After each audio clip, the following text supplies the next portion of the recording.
28 Years Later was a horrible film, is what I would say if I was uncultured.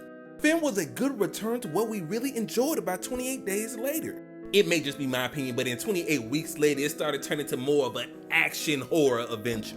But I do understand some of the gripes people are having because the way the trailer, the way this film was advertised, kind of get flips on its head, turned 10 ways sideways, and we will be talking about the film, so spoilers. The rage virus has been raging for 28 years and now people are isolated on Great Britain as the rest of the world has defeated it but said, hey, we not pulling no more humans off this island because we can't have this spread no more.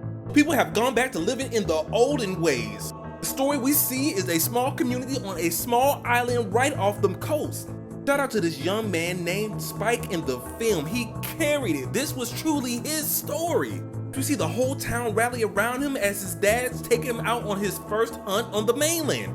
They had me in the first half as I thought we were gonna have a whole arc about this boy and his father trying to survive with all these rage-filled zombies, and we get new zombies. They did a great job because my expectations were subverted.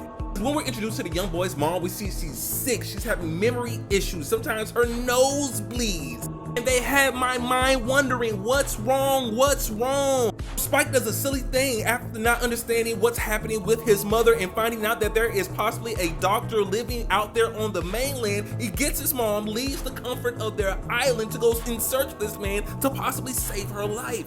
On their adventure through them meeting Eric, you better understand the cultural divide between people living on this hellscape and the outside world. Because when they find a doctor and he does his best to give her tests with the things he has, he's like, hey, it seems like you probably have cancer and it's spread throughout your entire body and there is nothing we can do. Spike don't got no concept of this. It's not like he can just Google something and truly find out what this means, finds out what he can do for his mom. He's gone years and years and years without any preventative care. This has truly deteriorated her. There is nothing no one can do to save her life.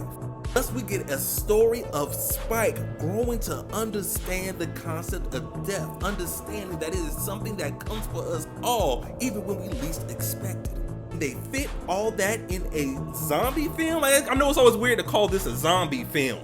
We get to see some evolution to the rage virus, which I didn't like for the most part. Bloaters were one thing, but once they started saying rage virus acts as a steroid, now we got alphas who can now somehow control certain amount of the pack of regular zombie rage people. I'm like, 28 Inches Later was a good film. I can't wait to see the next one. They already filmed it, so shoot, put it out, people, put it out. Remember to like the video, leave a comment, and remember to watch